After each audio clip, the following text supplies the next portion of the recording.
Assalamualaikum warahmatullahi wabarakatuh. Sahabatku, terima kasih sudah berkenan mampir di channel saya, UBH Channel. Salam silaturahmi, semoga kita selalu diberkahi Allah Subhanahu wa Ta'ala. Amin. Mari tambah lagi pengetahuan kita, dan pada video kali ini admin akan bercerita tentang sebuah kisah yang pernah terjadi di zaman dahulu, yaitu tentang kisah seorang wanita penghibur yang melahirkan 7 nabi. Namun sebelumnya admin mohon bantu subscribe, like, comment, and share ya. Semoga sahabat semua ditambah rezeki dan selalu dikabul segala hajat. Amin. Sahabatku, kisah ini diceritakan Ibnu Qudamah dalam kitab At-Tawabin dan turut dinukil Ibnu Watiniyah dalam buku Nisaul Auliya, kisah wanita-wanita kekasih Allah. Dalam pandangan para ulama besar bidang tafsir, seperti Ibnul Jauzi dan Ibnu Katsir, Ibnu Qudamah adalah seorang imam dalam bidang tafsir, fikih, hadits, dan seni. Ia menceritakan, ada seorang wanita nakal di kalangan Bani Israel yang selalu menggoda laki-laki dengan kecantikan wajahnya. Pintu rumahnya selalu terbuka. Setiap hari ia duduk-duduk di atas ranjang. Dengan berpakaian transparan sungguh sangat menebar pesona. Hal itu sengaja ia lakukan untuk menggoda laki-laki hidung belang yang melintas di depan rumahnya. Banyak sekali kaum lelaki yang sudah takluk dan bertekuk lutut di hadapan wanita tersebut. Dalam riwayat disebutkan nama wanita itu adalah Malika. Dia wanita yang sangat terkenal bukan hanya di kalangan Bani Israel saja. Namun, hampir di semua kota para kaum lelaki hidung belang banyak berdatangan untuk sekedar merasakan kehangatan tubuhnya, serta memuaskan nafsu birahinya. Dan untuk hal tersebut wanita bernama Malika ini memasang tarif yang sangat luar biasa mahalnya sampai ratusan dinar. Meskipun demikian mahal, para lelaki tetap menginginkannya dan terus berdatangan. Hanya sekedar bisa ingin merasakan tidur bersama wanita cantik seksi bak bidadari. Tak heran jika wanita ini dengan mudah memiliki uang banyak, perhiasan dan rumah mewah. Sehingga tiba, pada suatu hari, ada seorang pemuda abid ahli ibadah yang lewat depan rumah wanita itu. Begitu melihat wanita itu ia pun tergoda. Sehingga muncul di pikirannya dan nafsunya. Ingin merasakan bagaimana rasanya berhubungan dengan wanita cantik seksi dan sangat mempesona itu.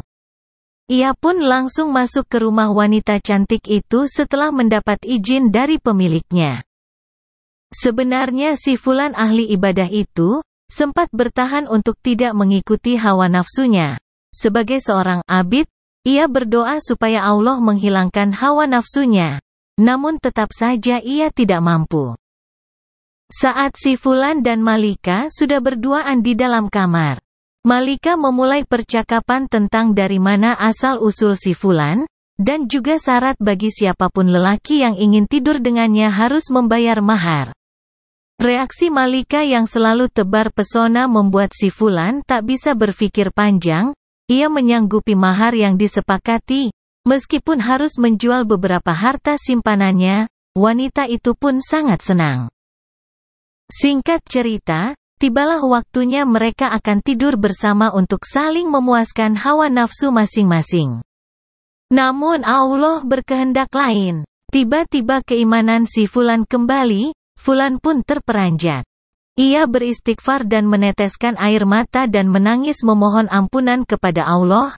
Hal ini membuat Malika kaget dan kecewa karena nafsunya sudah di puncak ubun-ubunnya. Malika sangat marah dan berkata, "Hai Fulan, ada apa denganmu? Engkau sangat mengecewakanku. Perlu kamu tahu semua lelaki berdatangan meskipun dari jauh dan harus membayar mahal, hanya sekedar untuk bisa merasakan tubuhku. Tapi mengapa denganmu?" Malika sangat merasa aneh dengan lelaki tersebut. Belum pernah hal ini dengan lelaki lain.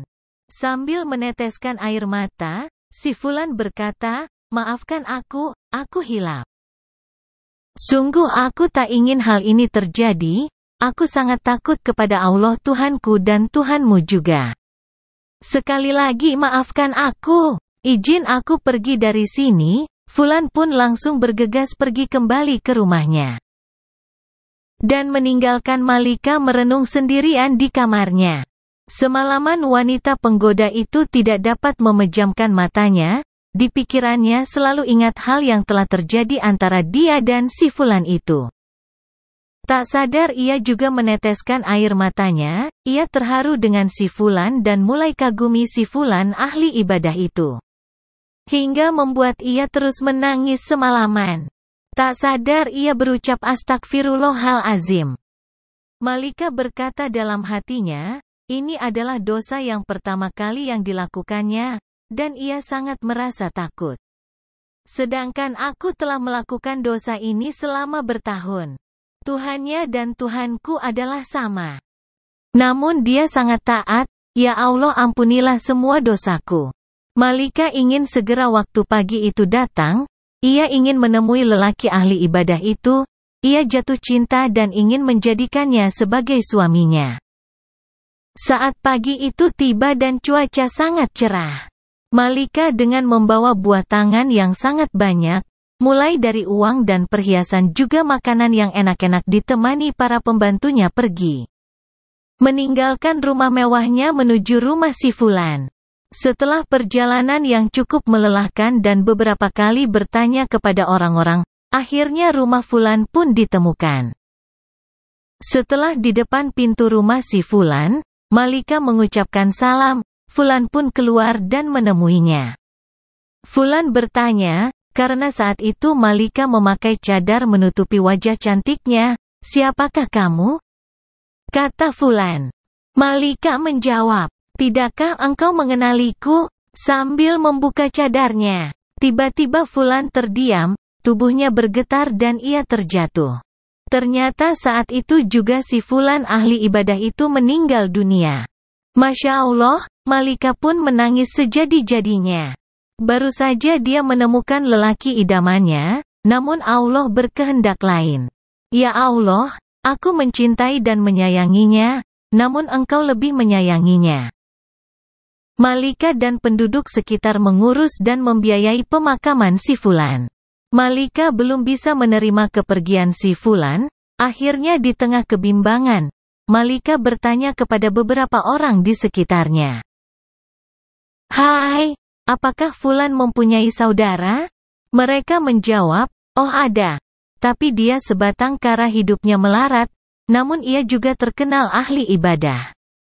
Malika sangat senang, dia tersenyum, dan dia berkata, "Tolong antarkan saya menemuinya." Akhirnya Malika dan lelaki saudara si Fulan itu bertemu, mereka menikah, keluarga mereka sangat bahagia. Dari hasilnya tersebut, mereka dikaruniai 7 anak laki-laki. Dan ke-7 putra mereka itu dengan izin Allah semuanya diangkat menjadi nabi. Masya Allah. Itulah kisah Malika, seorang pelacur yang melahirkan 7 nabi. Sahabatku, dari kisah ini kita dapat mengambil hikmah. Pertama, jangan pernah memandang rendah kepada sesama. Kedua, jika kita pernah berbuat salah dan dosa, bertaubatlah dengan sungguh-sungguh. Ketiga, segala sesuatu bagi Allah itu tidak ada yang sulit. Demikian video dari UBH Channel. Mohon maaf tidak bermaksud menggurui, hanya sekedar berbagi, semoga bermanfaat. Amin. Assalamualaikum warahmatullahi wabarakatuh.